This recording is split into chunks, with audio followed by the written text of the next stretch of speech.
I am Megan, 32 years old, a freelance graphic designer with a passion for creating visual stories.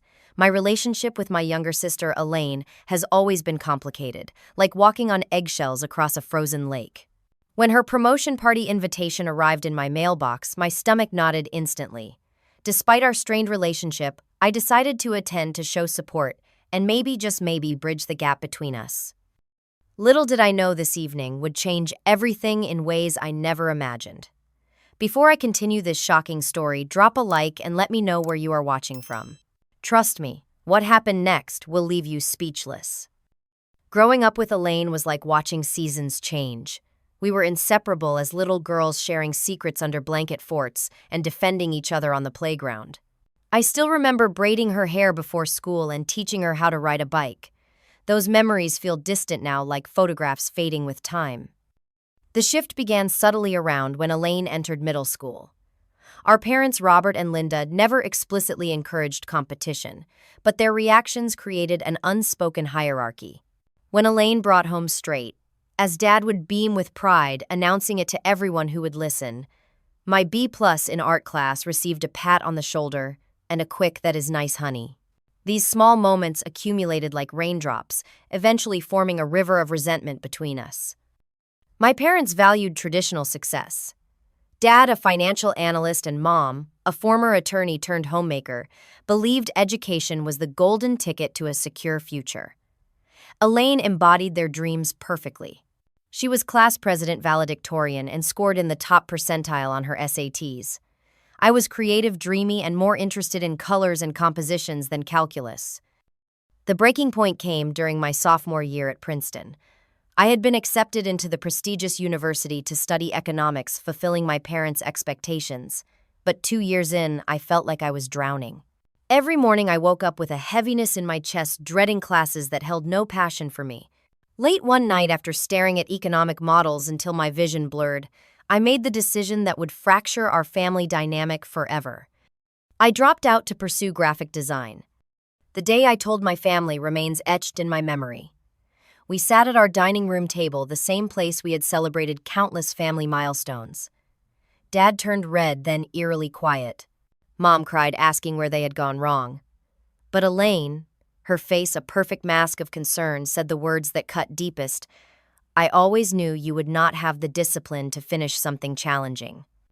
While I struggled to build my portfolio, taking odd jobs to pay rent on a tiny studio apartment, Elaine graduated summa cum laude from Yale. She landed an entry-level position at Maxwell Marketing, one of the most prestigious firms in New York. Her path was linear, predictable, and exactly what our parents had envisioned. Over the years, our interactions became painfully formal. Family gatherings turned into showcases of Elaine achievements while my freelance career was barely acknowledged. If I mentioned a new client, Elaine would smoothly redirect the conversation to her latest promotion or business trip to Europe. She developed a talent for disguising insults as concern. "Still working from your apartment? I could refer you to some entry-level positions if you want something more stable." The incident at last Christmas dinner still makes my chest tighten when I think about it. The whole family had gathered at our parents' suburban home.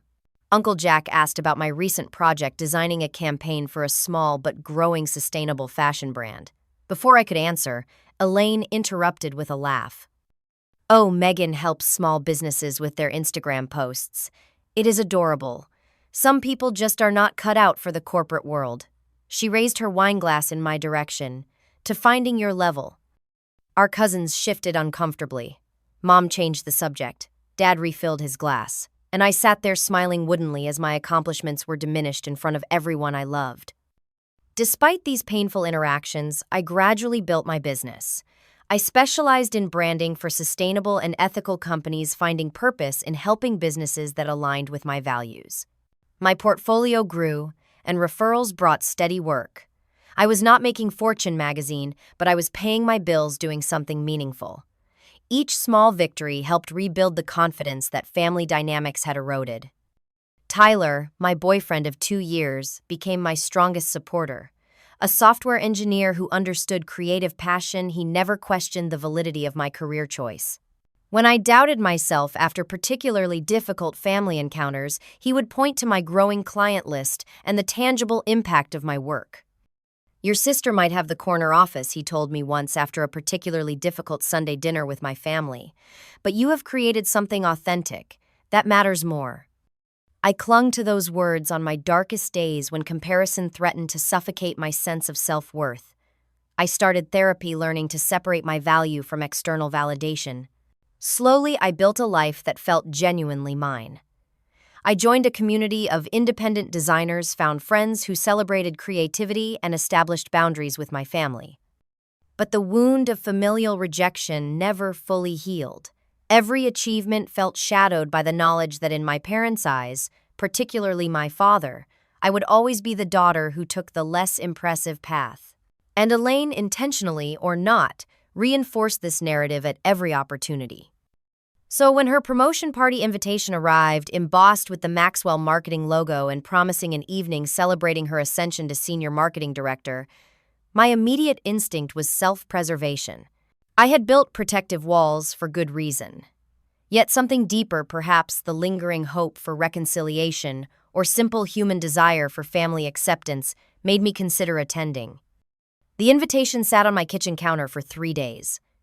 Premium cardstock in Maxwell Marketing signature blue with silver lettering announcing, "A celebration of excellence for Elaine Matthews." No personal note, just my name and address perfectly printed. Formal, professional, and cold, just like our relationship had become. I finally called Mom on Thursday, 4 days before the event. "Have you RSVP'd to your sister party yet?" she asked before I could even mention it. Her tone carried that familiar mixture of hope and concern. "I am not sure I should go, Mom," I said, running my fingers along the edge of the invitation. "You know how these things usually turn out." Mom sighed, the sound of years of navigating the complicated waters between her daughters. "She specifically asked if you were coming. I think she wants you there." To actually support her or to have an audience? The words came out sharper than I intended. Megan, Mom paused, choosing her words carefully. This is a big moment for her. Sometimes building bridges means showing up even when it is hard. We talked for nearly an hour. Mom reminisced about when Elaine and I were young, how we used to perform dance routines for the neighbors. "There was a time when you two were inseparable," she said, her voice tinged with nostalgia and regret. After hanging up, I texted Tyler, "Need to talk about the sister situation. Dinner tonight." We met at our favorite Italian restaurant, a small family-owned place with red checkered tablecloths and candles in empty wine bottles. As I explained my dilemma, Tyler listened, attentively twirling pasta around his fork. "You know my thoughts on your sister," he said carefully, "but this is not about her. It is about what going or not going does to you. If I go, I risk another public undermining. If I do not go, I am the bitter sister who cannot celebrate her success." Tyler reached across the table for my hand. "You have been working so hard on not letting her define you. Maybe this is a chance to practice that in real time. Go as Megan, the successful designer, not Megan, the insecure sister." His perspective made sense. Over tiramisu, we strategized how I could approach the event with confidence. Tyler offered to come as my +1, but I declined. This was something I needed to face myself. "I will be on standby," he promised. "One text and I will create an emergency that requires your immediate departure." Back home, I faced the next challenge: what to wear. My closet reflected my creative profession, full of vintage finds and colorful statement pieces. Nothing seemed right for a corporate celebration at the Grand Meridian Hotel, where Elaine parties were always held. After an hour of trying on and discarding outfits, I settled on a black jumpsuit I had bought for a client presentation last year. Structured enough to look professional, but with interesting cut and subtle design details that expressed my aesthetic. I paired it with my grandmother emerald earrings, a connection to family heritage that gave me courage. The next morning, I called Amber, my best friend since art school. She had weathered every Elaine storm with me, offering sanctuary and perspective when family dynamics became too toxic. "You are actually going?" she asked, surprise evident in her voice. "Are you sure that is healthy?" "Probably not," I admitted. "But avoiding her forever is not working either. Mom thinks she specifically wants me there." "Just remember who you are now," Amber said firmly. "You are not that insecure college dropout anymore. You are Megan Carter, whose campaign for evergreen apparel got featured in Design Quarterly." Her reminder buoyed me. The Evergreen campaign had been a turning point in my career, opening doors to bigger clients and more creative freedom. I had found my niche, creating authentic visual narratives for ethical companies, work that mattered to me and made a difference. As the party approached, a complication arose. The Morrison project, my biggest client to date, needed comprehensive design revisions on their rebranding materials. The deadline coincided with the day before Elaine party. For 3 days, I worked into the early morning hours, fueled by coffee and determination. This project represented everything I had worked for. A chance to showcase my skills for a company whose mission aligned perfectly with my values. I could not delay it even for family drama. The night before the party at 2 a.m, I finally sent the completed files to the client. Exhausted but satisfied, I fell into bed knowing I had delivered my best work. This was the life I had chosen and built for myself, regardless of family approval.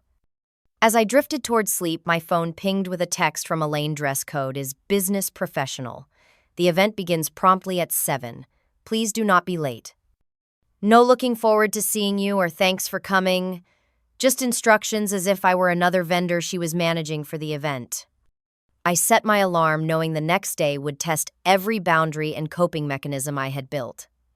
Tyler sent a good morning text with a heart and, "Remember who you are." I repeated those words like a mantra as I prepared. The drive to the Grand Meridian took 40 minutes in Saturday evening traffic. With each mile, my anxiety rose. I practiced breathing techniques my therapist had taught me, focusing on the present moment rather than catastrophizing about what might happen. Pulling into the hotel valet line in my modest sedan surrounded by luxury vehicles, I felt the familiar pang of comparison. Then I remembered the message from the Morrison project director that morning, praising my work as exactly what we had envisioned, but better. Different paths, different measures of success. I straightened my shoulders, handed my keys to the valet, and walked toward the entrance with as much confidence as I could muster. The Grand Meridian lobby gleamed with marble floors and crystal chandeliers, the kind of opulence that made me simultaneously appreciate the aesthetics and question the excess. Following the discreet signs directing guests to the Matthews celebration, I made my way to the Wellington Ballroom on the second floor. At the entrance, a young woman with a tablet checked my name against the guest list. "Megan Carter," I said, half expecting some issue to arise. "Ah, family of the honoree," she noted with a practiced smile. "Please proceed inside. The celebration is already underway." The ballroom took my breath away despite myself. Floor-to-ceiling windows overlooked the city skyline, now twinkling with early evening lights. White floral arrangements towered from each table, interspersed with blue accents matching the Maxwell marketing branding. A string quartet played in the corner, their music nearly drowned by the buzz of conversation. At least 100 people filled the space, clustered in groups with drinks in hand. I felt immediately out of place. Though my black jumpsuit was perfectly appropriate, it lacked the corporate polish of the women around me in their tailored dresses and subtle jewelry. I touched my grandmother emeralds for reassurance and headed toward the bar. A glass of wine would steady my nerves. "Megan, you made it."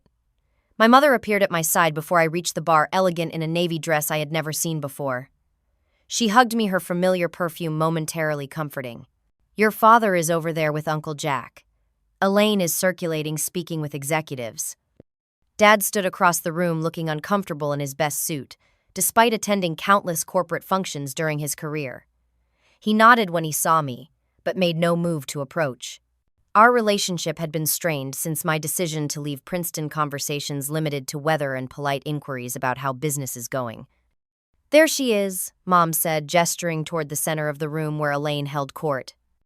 My sister looked every inch the corporate success story. Her hair was styled in a sleek bob, her burgundy dress likely designer, her smile confident as she chatted with an older man in an expensive suit.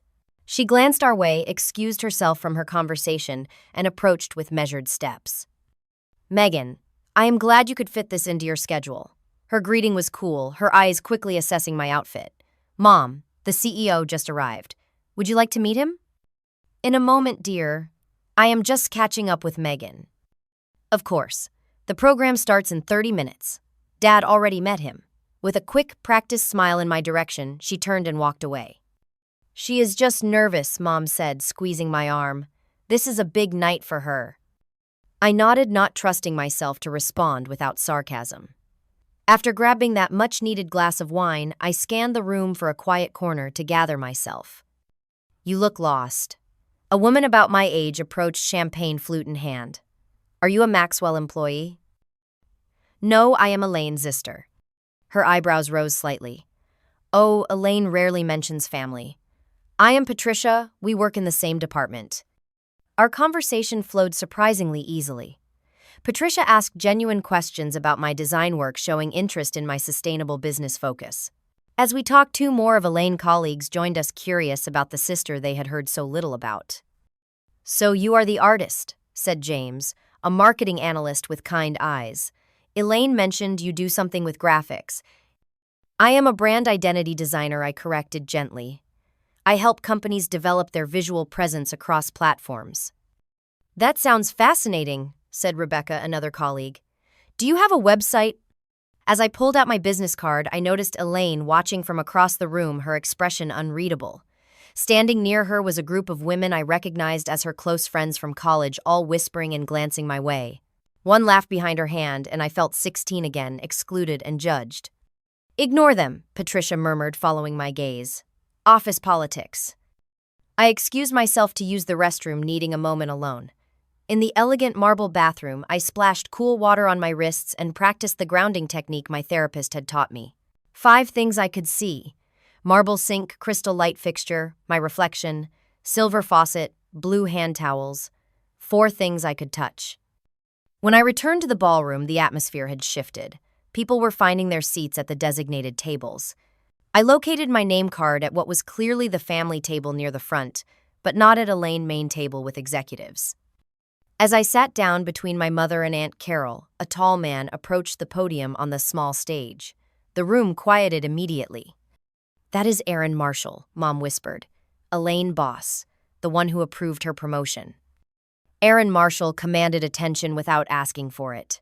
In his mid-40s with salt and pepper hair and a tailored charcoal suit, he had the confident posture of someone accustomed to leadership.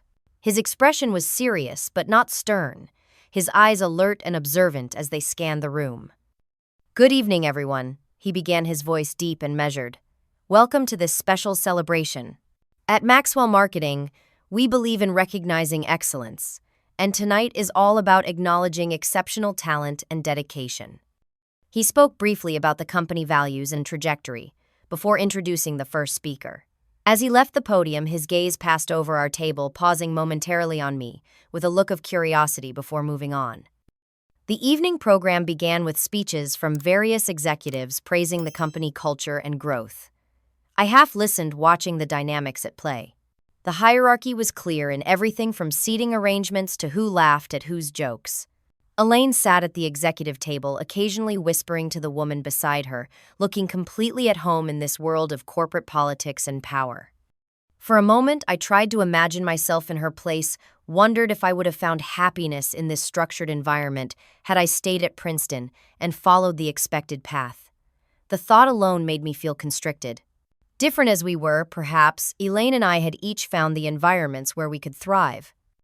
This momentary peace was short-lived. Aaron Marshall returned to the podium, his presence immediately commanding silence. And now, the moment we have all gathered for. Please join me in welcoming our newest senior marketing director, whose innovative campaigns have increased client engagement by 37% this quarter alone. Elaine Matthews, this is your night. The applause was enthusiastic as Elaine rose gracefully and approached the stage. Under the spotlight, she looked radiant, confidence emanating from her perfect posture and measured smile. This was her element, just as a studio full of design materials was mine. For a brief moment, I felt a flicker of genuine pride for my sister. Then she began to speak, and everything changed. Thank you, Mr. Marshall, for that generous introduction. Elaine's voice carried clearly through the ballroom, professional and poised. And thank you to everyone at Maxwell Marketing for this recognition and celebration. She launched into a well-crafted speech about her journey with the company, highlighting key campaigns and mentioning mentors who had guided her. Her delivery was flawless, with just the right balance of humility and confidence. The audience listened attentively, nodding at her insights about market trends and client relationships. Success never happens in isolation, she continued, shifting to acknowledge supporters. I would like to take a moment to thank those who have been with me on this journey. She thanked her team members by name, acknowledging their specific contributions with genuine appreciation. Several people beamed with pride at being recognized.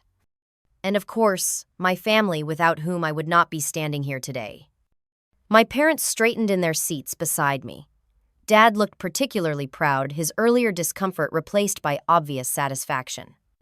My father, Robert Matthews, who taught me the value of analytical thinking and financial prudence, Dad nodded, smiling broadly. My mother, Linda, whose organizational skills and attention to detail I have certainly inherited. Mom dabbed at her eyes with a napkin. Elaine paused, her expression shifting subtly as she looked directly at our table. Something in her eyes made my stomach tighten with apprehension. And my sister, Megan. The spotlight suddenly felt like it was on me, though it remained fixed on Elaine. The entire room seemed to turn in my direction. Family dynamics are fascinating, are they not? Elaine continued, her tone taking on a theatrical quality. In every family, roles develop naturally. The achiever, the supporter, the peacemaker. She paused, a slight smile playing at her lips. Her next words came with deliberate timing. And well, someone has to play the failure. A collective intake of breath rippled through the room. I froze, the words hitting like physical blows. I want to sincerely thank my sister for taking on that role so I could shine. Her voice took on a mock emotional quality. By dropping out of Princeton to make arts and crafts, she showed me exactly what path not to take. She raised her glass with a smirk that only I would recognize as the same one she wore when stealing my toys as children. To Megan, whose life choices made my achievements look even more impressive by comparison. The silence that followed was excruciating. A few nervous chuckles broke out from those who thought or hoped it was some kind of inside joke. Others shifted uncomfortably, looking anywhere but at me. Most faces registered shock that such a personal attack would occur in a professional setting. The pain was immediate and overwhelming, a combination of humiliation and betrayal so intense it felt physical. My cheeks burned with heat, my throat constricted. The room seemed to blur at the edges as I struggled to maintain composure. My carefully constructed professional identity, my years of therapy and boundary setting momentarily crumbled under the weight of this public rejection. Next to me, Mom went rigid. Dad looked down at his plate, his expression a mixture of embarrassment and conflict. Neither spoke up or looked at me. Aunt Carol squeezed my hand under the table. "Breathe, honey," she whispered. I contemplated leaving immediately. The exit seemed miles away, requiring a walk of shame past dozens of strangers who now viewed me as the failure sister. My legs felt incapable of carrying me that distance. Elaine continued her speech, as if nothing inappropriate had occurred smoothly, transitioning to her vision for her department future. The room gradually refocused on her, the uncomfortable moment fading for everyone except me. I sat perfectly still, forcing air in and out of my lungs, focusing on physical sensations to anchor myself. The cold metal of my chair against my palms, the distant notes of the string quartet, the condensation on my water glass. Anything to prevent myself from dissolving into tears or rushing from the room, both of which would only confirm the narrative Elaine had just established. Through the haze of humiliation, I became aware of movement at the executive table. Aaron Marshall was watching Elaine with an expression I could not quite read. His brow furrowed slightly as he leaned over to whisper something to the woman beside him. Mom finally turned to me, her face pale. "She did not mean it that way," she whispered unconvincingly. "You know how she gets when she is nervous." Dad remained silent, rolling his water glass between his palms, a nervous habit from my childhood. His silence felt like confirmation of everything Elaine had said. As Elaine concluded her speech to polite applause, I contemplated my options. Leaving would be easiest, a quick text to Tyler for the emergency exit strategy we had planned. But something kept me rooted to my seat. Perhaps pride or stubbornness, or simply the unwillingness to play the role Elaine had assigned me. "I am going to get some air," I whispered to Mom standing as Elaine made her way back to the executive table. I needed distance perspective, a moment to rebuild my walls before facing anyone. As I moved toward the ballroom doors, I caught snippets of conversation. Did she really just say that about her own sister? So unprofessional. I always thought Elaine was ruthless, but that was cold even for her. Their words provided small validation that I was not overreacting, that what had occurred was genuinely cruel, but they did little to ease the sting of public humiliation or the deeper wound of family betrayal. In the quiet hallway outside the ballroom, I leaned against the wall and closed my eyes. Years of therapy had taught me that I could not control others' actions, only my response to them. I would not give Elaine the satisfaction of seeing me broken. I would not confirm the narrative she had constructed. After several deep breaths, I checked my reflection in a decorative mirror.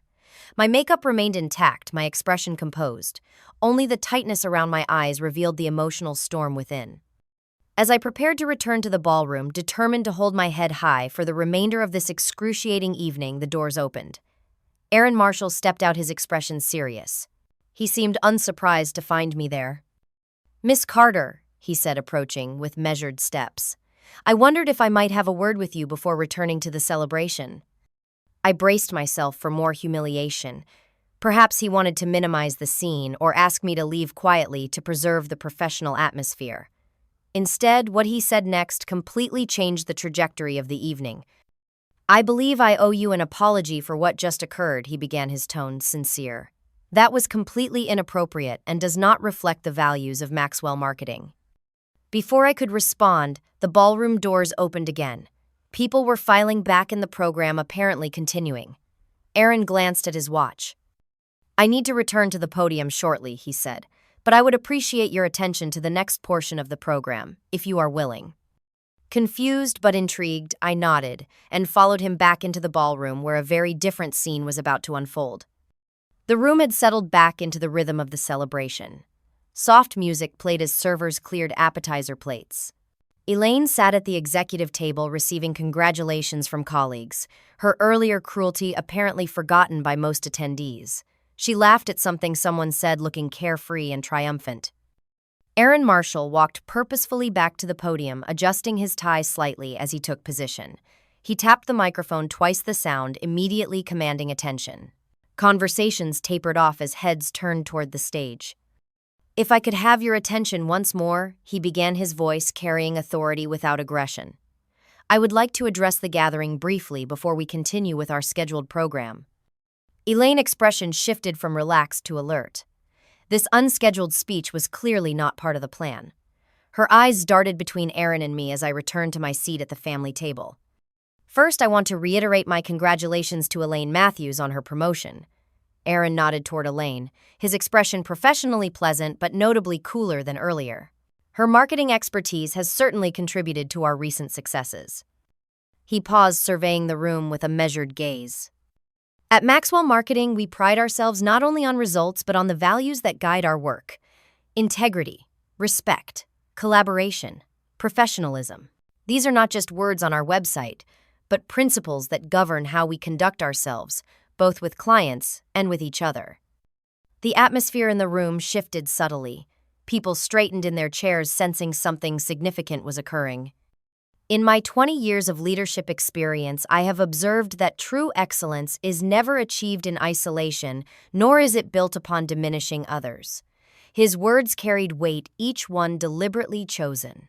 Rather, it comes from recognizing diverse talents and fostering an environment where different types of intelligence and creativity can flourish. Elaine's smile had completely disappeared. She sat rigidly, fingers pressed against the tablecloth. "Speaking of diverse talents," Aaron continued, his tone warming slightly, "I would like to take this opportunity to share some exciting news about an upcoming project at Maxwell Marketing." He gestured to a screen behind him, which illuminated with the Maxwell Marketing logo. "As many of you know, we are launching a major rebrand for our sustainable business division, focusing on clients committed to environmental and social responsibility. This initiative requires not just marketing strategy, but exceptional visual storytelling that authentically communicates values and purpose." My heart rate accelerated slightly. Sustainable branding was my specialty, the exact niche I had carefully developed over years of focused work. Finding the right creative partner for this initiative has been a priority for our executive team. We needed someone who understands how visual elements can communicate complex values, someone with both technical skill and authentic connection to sustainability principles. Aaron turned slightly his gaze, finding me in the audience. Which brings me to an unexpected connection I discovered recently. While researching potential collaborators, I came across the portfolio of an independent designer whose work with ethical brands impressed our entire creative committee. He clicked a remote and the screen changed to display images I recognized immediately. My designs, my campaign for evergreen apparel, my branding for Terra Sustainable Cosmetics, my web design for Ocean Conservation Initiative. This designer has developed a reputation for creating authentic visual narratives for purpose-driven companies.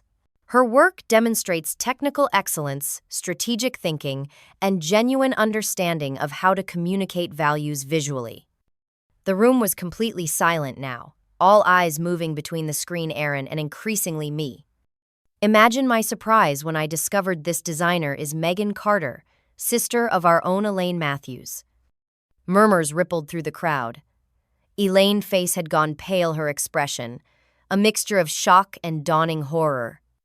"Miss Carter, would you please join me at the podium?" Aaron extended his hand toward me, his expression kind but professional. Time seemed to slow as I stood on unsteady legs. The walk to the podium felt surreal, like moving through water. I was acutely aware of every face turned in my direction, the expressions ranging from curiosity to surprise to admiration. "Miss Carter's design work speaks for itself," Aaron continued as I reached his side. "But what particularly impressed me was her commitment to helping companies communicate authentic values. In a marketing landscape increasingly focused on sustainability and social responsibility, this expertise is invaluable." He turned to face me directly. "That is why I am pleased to announce that Maxwell Marketing would like to offer Megan Carter a consulting partnership for our Sustainable Business Division rebrand. Her unique perspective and specialized expertise are exactly what this important initiative needs." The room erupted in applause. Not the polite, obligatory kind that had followed Elaine's speech, but genuine enthusiastic recognition. My mind struggled to process what was happening. Just minutes ago, I had been publicly humiliated. Now I was being offered a prestigious professional opportunity in front of the same audience. Aaron handed me the microphone with an encouraging nod. I took it, my hand surprisingly steady despite the adrenaline coursing through me. "Thank you, Mr. Marshall," I began, my voice finding strength as I spoke. "I am honored by this recognition of my work and excited about the possibility of collaborating with Maxwell Marketing on such a meaningful initiative." I paused, acutely aware of Elaine staring at me, her expression unreadable. Authentic visual storytelling has been my passion for years. I believe that design has the power to communicate values and inspire action in ways that words alone cannot. I look forward to exploring how my experience with sustainable brands might complement Maxwell Marketing's strategic expertise. Simple, professional, dignified. I handed the microphone back to Aaron, conscious of maintaining composure despite the emotional whiplash of the evening. "We will be in touch next week to discuss details," Aaron said, addressing me, but ensuring the room heard. "Our creative team is particularly eager to explore your approach to visual storytelling across platforms." As we concluded, and I moved to step away, Aaron added one more comment, his voice carrying clearly through the sound system. "At Maxwell Marketing, we believe that success comes in many forms. We value those who forge their own paths and bring unique perspectives to the table. Our strength lies in recognizing diverse forms of excellence and bringing them together." His gaze swept briefly to Elaine, the message unmistakable. That is the leadership model we aspire to embody at every level of our organization. The subtext was clear to everyone in the room. Without directly criticizing Elaine, Aaron had firmly established that her behavior did not align with company values. He had also completely inverted her narrative about me, transforming the failure into a respected professional whose expertise was valuable enough to be publicly recruited. As I returned to my seat, the dynamic in the room had fundamentally changed. People were looking at me with interest and respect. Several individuals nodded appreciatively or smiled as I passed. At the family table, Mom was wiping away tears while Dad looked genuinely stunned, as if seeing me clearly for the first time in years. And at the executive table, Elaine sat rigid and pale, the triumphant glow of her promotion significantly dimmed. As the program transitioned to dinner service, I caught her eye across the room. For a brief moment, her mask slipped, revealing something I rarely saw from my composed, controlled sister: pure, unadulterated panic. The remainder of the dinner passed in a surreal haze. As servers presented elegantly plated meals, people approached my table in steady succession, business cards extended, and questions about my work flowing. Patricia from earlier returned with 2 colleagues, all genuinely interested in my design philosophy. A creative director from another department discussed color psychology in branding. Even one of the executives stopped by mentioning his interest in sustainable business practices. I responded to each conversation with calm professionalism, though inside I was still processing the dramatic shift in energy. For years, I had worked in relative obscurity, building my portfolio and client base without the validation of institutions like Maxwell Marketing. Now suddenly my work was being recognized in the very space where I had expected only judgment. "I had no idea you were so accomplished," Mom whispered, when there was finally a lull in visitors. Her eyes were bright with unshed tears. "Why did you never show us your portfolio like that?" "I tried, Mom," I said gently. "Remember last Thanksgiving when I wanted to show you the Evergreen campaign? Dad said he needed to watch the football game, and you had to prepare dessert." She looked stricken, the memory clearly returning. "Oh, Megan, I did not realize." Before we could continue this long overdue conversation, Aaron Marshall approached our table. Up close, his presence was even more commanding, but his expression was kind. "Miss Carter, I hope I was not too presumptuous with my announcement. I had been planning to contact you through proper channels next week, but after the earlier situation, I felt it appropriate to address certain misconceptions immediately." "Thank you, Mr. Marshall. I appreciate the opportunity and the timing of your announcement." He nodded, understanding the deeper meaning behind my words. "Excellence takes many forms, Miss Carter. Your portfolio demonstrates a level of authenticity that particularly resonates with our new direction. I look forward to a productive collaboration." After exchanging contact information and agreeing to a meeting the following week, Aaron excused himself to attend to other guests. As he walked away, Dad finally spoke directly to me for what felt like the first time all evening. "That is quite an opportunity, Megan. Major corporation like Maxwell. Very prestigious." I recognized his words for what they were: his first acknowledgement that my career path might have validity after all. Not because of my years of dedicated work or growing client list, but because someone from his world, someone whose success he understood, had validated me. "Yes, it is an interesting project," I replied neutrally. "Their sustainable division aligns well with my expertise." The conversation might have continued, but a commotion near the ballroom entrance caught our attention. Elaine had left the executive table and appeared to be engaged in an intense conversation with Aaron Marshall. Though they kept their voices low, their body language revealed tension. Elaine gesticulated emphatically, while Aaron maintained a calm, immovable posture, occasionally shaking his head. After a few minutes, Elaine turned abruptly and headed toward the restrooms, her expression thunderous. Aaron returned to his table, his professional demeanor intact, despite the apparent disagreement. "Should someone check on her, Mom?" asked worriedly. "Give her space," Dad advised, ever conflict avoidant. "She needs to cool down." But as the dinner concluded and guests began mingling again, I decided it was time to address the situation directly. Avoiding Elaine would only prolong the inevitable confrontation and perhaps give her time to construct a new narrative. Taking a deep breath for courage, I excused myself from a conversation with potential contacts and headed toward the quiet hallway where I had seen Elaine disappear. I found her in a small sitting area adjacent to the restrooms, typing furiously on her phone. She looked up as I approached, her expression immediately hardening. "Congratulations," she said, her voice dripping with sarcasm. "You must be thrilled with yourself." "I did not plan any of this, Elaine. I had no idea Aaron Marshall knew my work." She laughed bitterly. "Of course you did. Why else would you come tonight? You deliberately undermined my promotion party." The accusation was so absurd, so completely inverted from reality, that I momentarily struggled to respond. "I came because you invited me, because Mom asked me to support you. Then you publicly humiliated me in front of everyone." "It was a joke," she snapped. "People joke at these functions. Not everything is about your feelings." Calling me a failure in front of a room full of professionals was not a joke. It was cruel and unprofessional. Elaine stood smoothing her dress with practiced precision. Well, it hardly matters now, Aaron made his point quite clearly.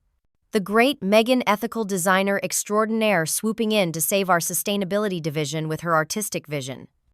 Her mocking tone could not quite mask the hurt and fear beneath. For perhaps the first time I truly saw my sister not just as my perpetual competitor, but as someone whose carefully constructed identity had just been shaken. This was never a competition, Elaine, I said quietly. We chose different paths. Both can have value. Easy for you to say now that you have Marshall approval. Do you know what he just told me? That my comments tonight demonstrated a concerning lack of leadership quality and empathy. That I should reflect on company values before our next performance review. You have damaged my reputation here. You damaged your own reputation with your speech. I never wanted this tension between us. The conversation might have escalated further, but Mom appeared in the hallway, her expression anxious as she approached us. Girls, people are asking where you both are. Is everything all right? Perfectly fine, Mother Elaine replied with artificial brightness. Just a sisterly chat. I should return to my guests. She brushed past us, quickly recomposing her professional mask as she re-entered the ballroom. Mom watched her go, then turned to me with a sigh. This is my fault, she said unexpectedly. I have enabled this dynamic for too long. We sat together on the upholstered bench, the muffled sounds of the party continuing in the distance. What do you mean? I asked. Your father and I. We had such specific ideas of success. When you left Princeton, we responded poorly. Not because we did not love you, but because we were afraid for you. She twisted her wedding ring, a nervous habit I had observed throughout my childhood. We did not understand your world, your vision, and Elaine seemed to be following the path we understood, so we focused there.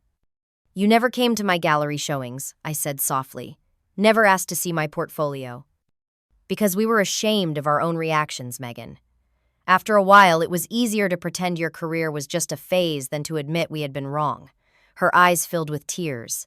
Seeing your work on that screen tonight, hearing someone like Aaron Marshall praise your talent, I realized how blind we have been. It was the closest thing to an apology I had ever received from either parent regarding their reaction to my career choice. Imperfect, but genuine. And Elaine, I asked, why has she always been so competitive, so determined to diminish me? Mom considered this, choosing her words carefully. I think she fears being overshadowed. Robert and I may have put too much pressure on her to be the successful daughter after you left the traditional path. Perhaps she internalized that in ways we did not intend.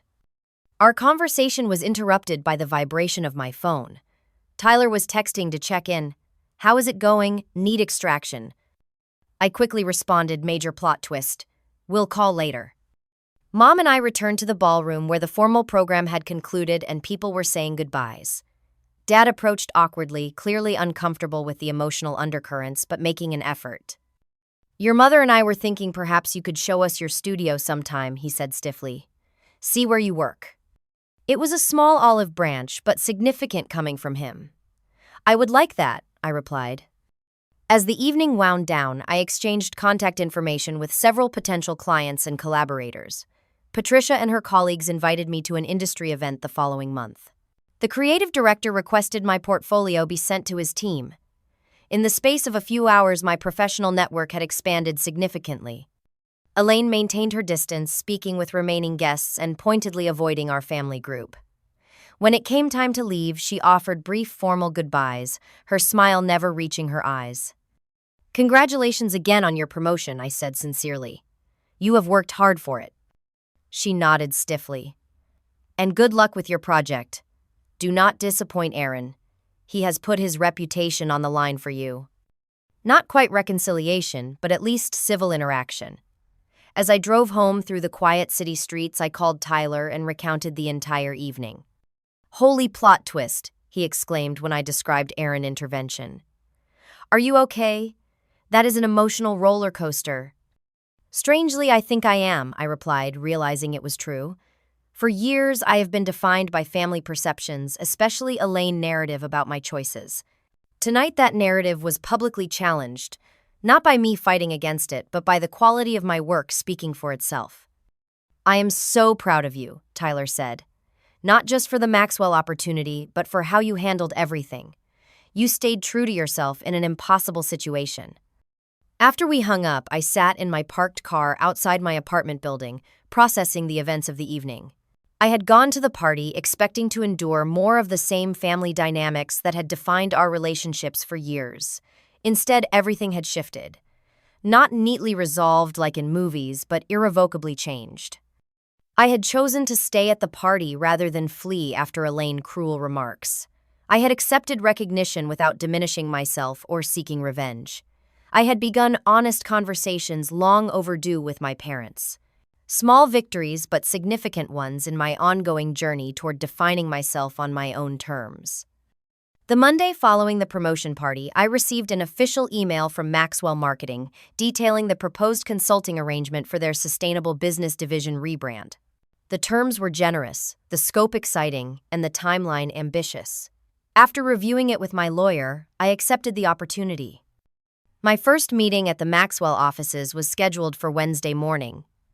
I prepared thoroughly reviewing their current branding, researching their sustainable business clients, and developing preliminary concepts. This was not just a professional opportunity, but a chance to demonstrate that Erin's faith in my abilities was well placed. The Maxwell building dominated the downtown skyline, all glass and modern angles. As I rode the elevator to the 25th floor, I felt a mixture of anticipation and nervousness. This was Elaine territory, the corporate world I had deliberately chosen not to enter. Yet here I was, being welcomed on my own terms for my specific expertise. The creative team greeted me warmly. The project manager, David, had prepared a comprehensive brief and assembled a diverse team of marketers, writers, and strategists. They treated me with immediate respect, asking thoughtful questions about my approach and previous work. Erin is particularly excited about your perspective on authentic visual storytelling, David mentioned. He will join us for part of the meeting if his schedule permits. We were midway through discussing project goals when Erin arrived. He greeted everyone professionally, then turned to me with a genuine smile. Miss Carter, thank you for joining us. I have been following your work with great interest since discovering your Evergreen campaign. Your approach to communicating values visually aligns perfectly with our objectives for this division. The meeting proceeded productively with open exchange of ideas and clear respect for different perspectives. This was collaboration at its best, each person contributing their specific expertise toward a common goal. I found myself energized by the process, my creative mind responding to the challenge of translating sustainability values into compelling visual narratives for a corporate audience. As the meeting concluded, Erin asked me to stay for a brief conversation. I want to thank you again for accepting our offer, especially given the circumstances of our initial discussion, he said once we were alone. The team is genuinely excited about your involvement. Thank you for the opportunity.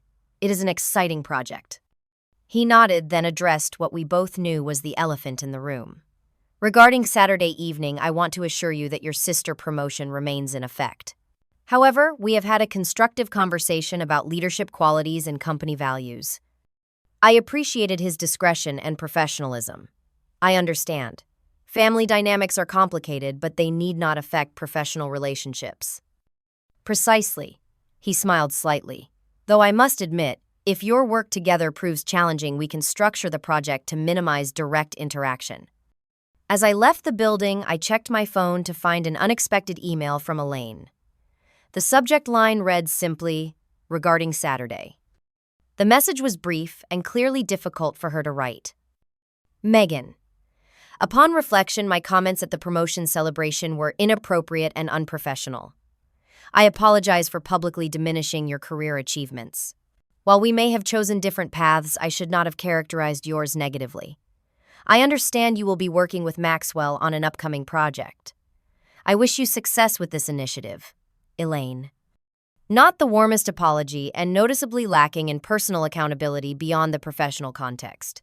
But from Elaine, this represented significant effort. After careful consideration, I responded, Elaine, thank you for your email. I accept your apology regarding the comments at your celebration. I would welcome the opportunity to discuss our relationship further, perhaps over coffee sometime next week if you are available. Congratulations again on your promotion, Megan. 3 days later, we met at a quiet cafe midway between our respective workplaces. The initial conversation was stiff and awkward, both of us carefully navigating unfamiliar territory. Aaron says your preliminary concepts for the sustainability division are impressive, Elaine offered after our coffee arrived. The team has been great to work with, very collaborative. We discussed safe topics like the weather and neighborhood changes until finally, after 20 minutes of surface conversation, Elaine set down her cup with unexpected force. Why did you never seem to care about what Dad thought? She asked abruptly. About disappointing him. The question revealed so much about our different paths. I considered my answer carefully. I cared tremendously. Leaving Princeton was the hardest decision I ever made, precisely because I knew how disappointed he would be. But I realized I could either live my life seeking his approval or find my own path. That must have been nice, she said, a hint of bitterness in her tone. The freedom to choose. We both had choices, Elaine. You chose a path that aligned with family expectations. That does not make it less valid or less your choice.